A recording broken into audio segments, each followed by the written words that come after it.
let me take a moment and talk about Riverside.fm. It allows you to record studio quality audio and up to 4K video. When you need to record audio and video, Riverside.fm can do it. So if you're looking for a hero platform for all your recording needs, from podcasts to webinars to any video content, Riverside.fm. I've got a promo code for you where you'll receive a 30% discount on the first 3 months of your subscription. I'll give it to you twice. The promo code is SHIPIT.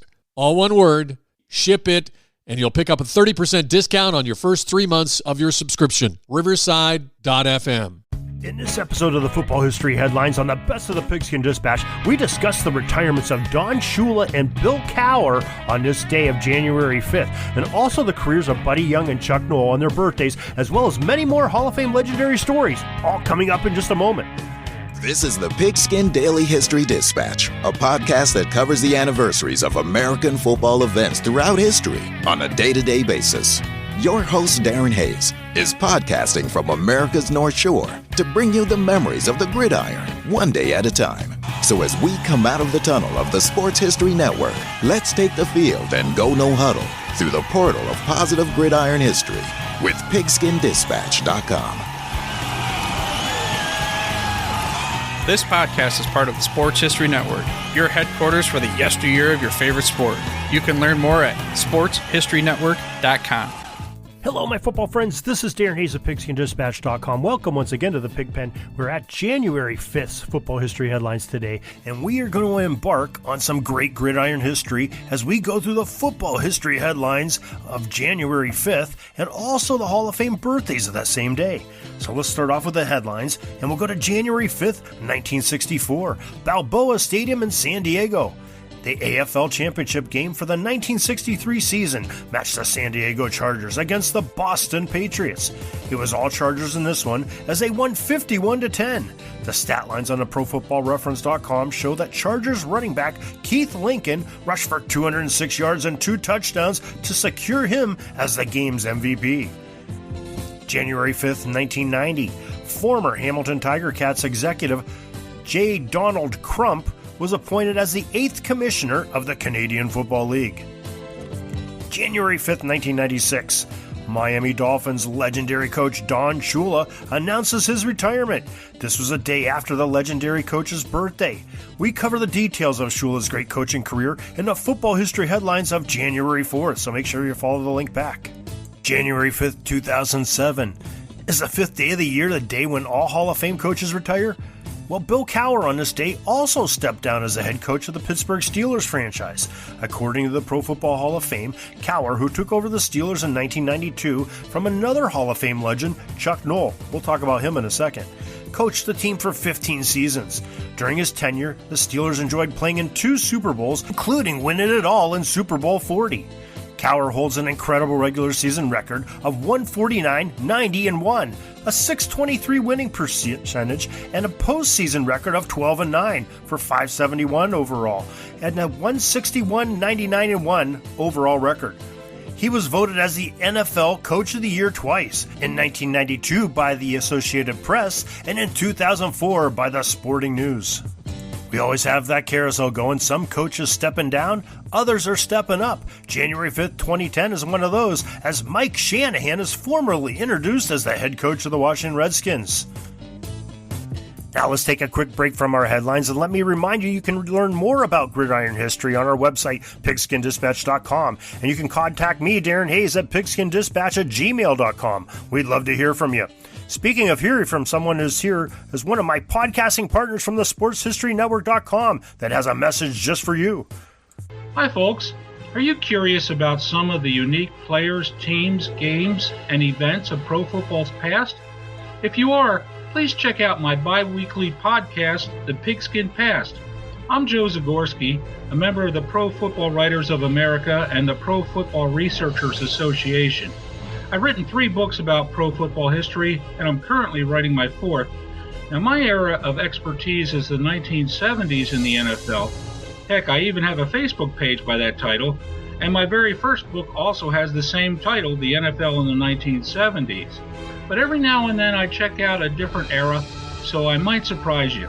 Anyway, if you like pro football history, please check out my bi-weekly segment, here called The Pigskin Pass when you get a chance. I think you'll enjoy it. Now that's definitely a podcast you will want to check out on the sportshistorynetwork.com.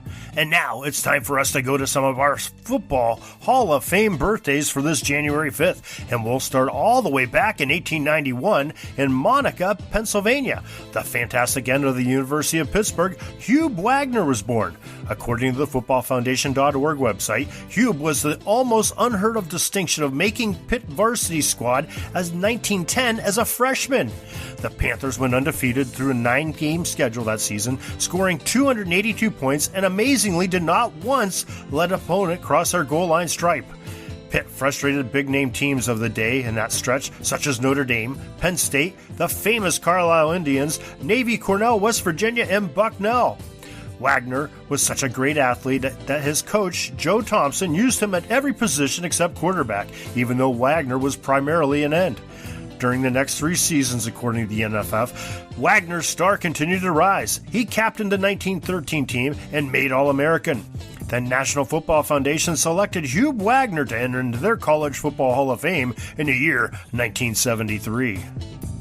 January 5th, 1892, 8 Mile, Oregon. John Beckett, the tackle from Oregon, celebrated his birth. His bio on the NFF's website says that he played on the gridiron for Oregon from 1913 to 1916. In his senior season, he was the team captain, did the punting, and sometimes played halfback. His bio goes on to read that Beckett joined the Marines during his senior year in college, and he was assigned to the Marine base at Mare Island, California, and was on the football team. And again, he played in the Rose Bowl, as Mare Island defeated Camp Lewis 19-7. Both of Beckett's teams, Oregon in 1916 and Mare Island in 1917, were undefeated. John Beckett is the only player to captain 2 different Rose Bowl teams, according to the NFF. The College Football Hall of Fame welcomed John Beckett into their Museum of Collegiate Gridiron Legends in 1972. January 5th, 1901, Messina, New York. Cornell tackle Frank Sundstrom arrived into this life. After the 1923 season, Frank was named to Walter Camp's All-America team, according to the NFF. Frank Sundstrom was placed into the College Football Hall of Fame in 1978. That same day, 1910, Gonvick, Minnesota. Ed Widseth, the tackle from the Golden Gophers of the University of Minnesota, was born. The National Football Foundation explains how Ed was a disruptive force on defense for the Gophers. In fact, every one of Widseth's varsity seasons, the Gophers claimed national championships. They lost but once in 24 games. The blemish was a 6-0 upset decision to Northwestern in 1936. He was a 3-time All-American tackle, and the College Football Hall of Fame inducted him into their museum in 1954. January 5th, 1919, Garfield, New Jersey. Al Blozis, the Georgetown Hoya tackle, was born. The bio on Al on the NFF's website says that he was a large, powerful man who stood 6 foot 6 inches tall and weighed 245 pounds, which was extremely large for a man in that era. In 1986, the NFF voters sent Al Blozis and his stats to the College Football Hall of Fame. After college, he joined the New York Giants and was an all-pro tackle there. He only did that because he was too tall to join the U.S. military at first. But after a few seasons with the Giants, the military changed their restrictions, and he did go fight in World War II for his country. January 5th, 1921, the Bronx, New York. Paul Governale was the halfback from Columbia University, found his way into this world. The National Football Foundation calls Paul a skillful passer, and the accolades he received really prove that to be true. Paul won honors as an All-American from multiple sources, including the Associated Press, Collier's, and the United Press. He also earned the AP Best All-Around Eastern College Athlete and was the 1942 Maxwell Memorial Award winner and first runner-up for the Heisman Trophy. The College Football Hall of Fame welcomed Paul Governale into their Lodge of Legends in 1986. After giving his service to the U.S. Marines, Paul played football for 2 years for the Boston Yanks and then for the New York Giants. We love hearing those stories about war heroes, and we have another one on January 5th, 1924 in Calhoun Falls, South Carolina. The nifty Army and University of Miami, Florida quarterback Arnold Tucker was born. Tucker was a recipient of the 1946 Sullivan Award, won All-American honors that same year, and was a member of 3 Army National Championship teams of 1944 through 1946. In fact, Arnold had never experienced a loss while playing for the Cadets. The NFF raises the case that he may have played in the best backfield ever assembled on the gridiron in college, as other members were Tom McWilliams. The Heisman Trophy winners Doc Blanchard and Glenn Davis were also his mates. In 2008, Arnold Tucker was inducted into the College Football Hall of Fame. That takes us to January 5th, 1926 in Chicago, Illinois. The terrific Illinois halfback Claude Henry K. Buddy Young arrived into this world. Buddy Young was a terrific back at Illinois, and in fact he challenged many of Red Grange's records at the school. The footballfoundation.org website states that Buddy rushed for an average of 8.9 per carry in 1944, finishing second among the nation's ball carriers. He was blessed with blinding speed and could run the 100-yard dash in 9.5 seconds flat. Buddy was an All-American selection in 1944 and was accepted into the College Football Hall of Fame in 1968. After college, Young embarked on a 9-year professional career, playing for teams in New York, Dallas, Baltimore. As a pro, Buddy scored 44 touchdowns and gained 9,419 yards and averaged more than 1,000 yards per season. Later, after his playing days were over, Buddy served on the staff of the National Football League's commissioner. My friend and fellow partner on the Sports History Network, Warren Rogan, has a great episode on his Sports Forgotten Heroes podcast dedicated to Buddy Young that I invite you to check out, and goes into some great detail. We have a link for it in our show notes and on our webpage at pigskindispatch.com, so make sure you check that out. We alluded to him in our intro. Now we come to January 5th, 1932, Cleveland, Ohio. The 4-time Super Bowl winning coach Chuck Noll was born.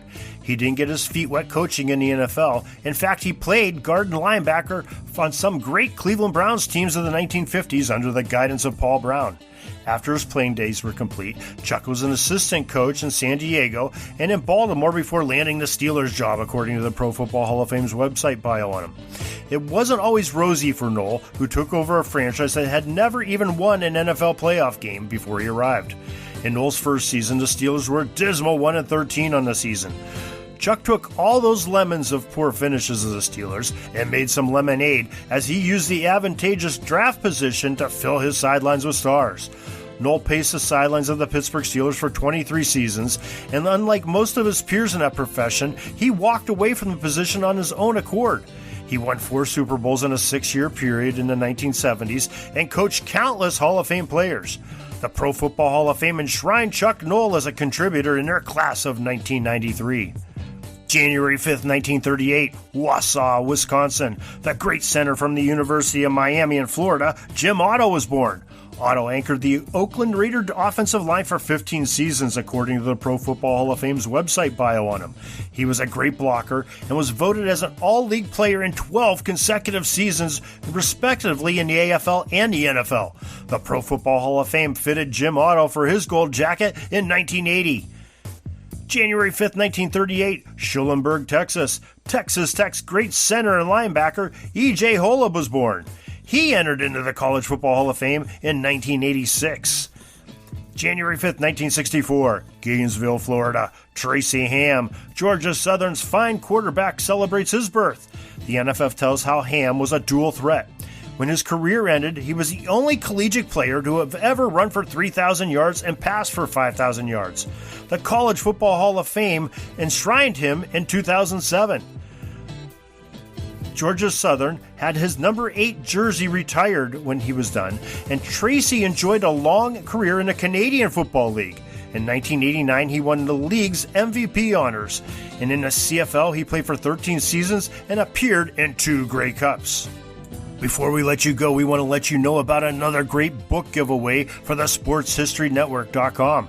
It is a great book called Amos Alonzo Stagg, College Football's Man in Motion, by Jennifer Taylor Hall. And Jennifer Taylor Hall, who was on the Football History Dudes podcast about a week ago, will sign the book, autograph it, and give it away. So you can make sure you want to sign up for that one, because it is a great book that I personally have in my collection, and I really enjoyed it. And you'll learn about the great man, Amos Alonzo Stagg, and his contributions to the game of football. Now, that deadline is January 9th, 2021, so make sure you get over there to the sportshistorynetwork.com.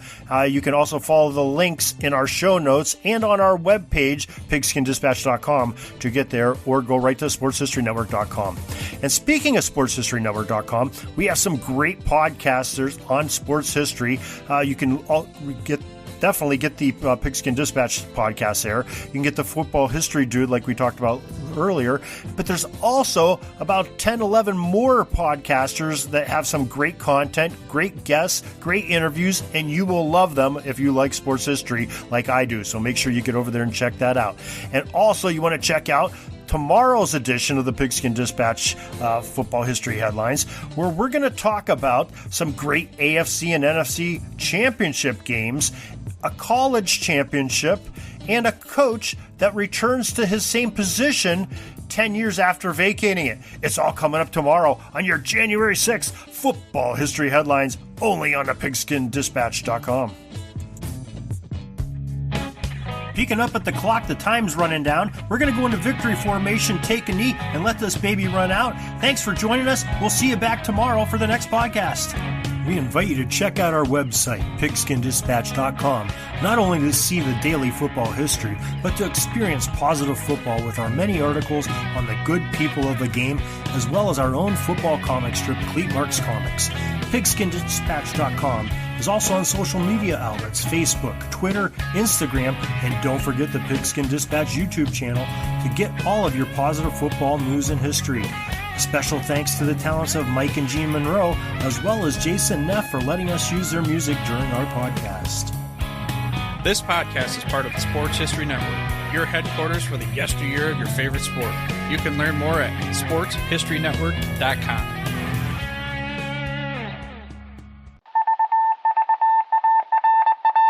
It was just another ordinary day in the offices of the Pittsburgh Guardian newspaper circa 1924. But for Marla Delft, assistant editor, everything was about to change. For she was about to discover the awesome attractiveness of Row 1 brand retro sports paraphernalia items thanks to Orville Mulligan, sports writer. And there it is. Wow, Orville, that's really the bee's knees. Isn't it just? A poster-sized replica of the actual 1909 World Series program cover. I can see that. But where did you get it? And where'd you get it framed? I ordered it from the Row 1 website, where over 6,000 items of sports memorabilia from the 1880s to the 1990s are available for reproduction, in multiple sizes and in several different materials, with over a dozen styles of frame to choose from for prints like this. Well, I'm sure Mr. Delft would love to put up more of these in the office. But I'm equally as sure they're beyond this newspaper's budget. Not at all, my dear Marla. See for yourself. Go to sportshistorynetwork.com/row1. sportshistorynetwork.com/row1. Oh my, these are good prices. Oh, and look at this stuff. Oklahoma-Nebraska football, college basketball art, Michael Jordan items. And so retro it was that sports Marla Delft advertisement discovered the placards. splendiferous magic of Row 1 sports memorabilia, arts, and prints. You can too by visiting sportshistorynetwork.com/row1. That's ROW1 today for access to the full Row 1 catalog of gallery prints and gifts like t-shirts, long-sleeve shirts, telephone cases, coffee mugs, blankets, pillows, towels, and even shower curtains. Act today for 15% discount off all prints with coupon code SHN15 and 20% off all other items with coupon code SHN20 at checkout. And keep your dial locked to the Sports History Network for the exciting chronicles of the 1920 sports world in Orville Mulligan, sports writer. Coming soon. Are you having a hard time figuring out what to get Dad for Father's Day? You should check out Row 1 Brand's Vintage Pictorum Gallery. They have America's best sports art. With over 7,200 historic sports prints, you're assured to find something unique for Dad this Father's Day. Instead of a boring old tie, get him a historic baseball photo taken by Henry High Sandom at the historic Polo Grounds Stadium in New York City during the 1894 Temple Cup. Or, if he's an NFL buff, check out the 1963 vintage NFL poster. These are so good looking that you'll be amazed how they turn out. Shop now at sportshistorynetwork.com/row1 and save 15% off your order.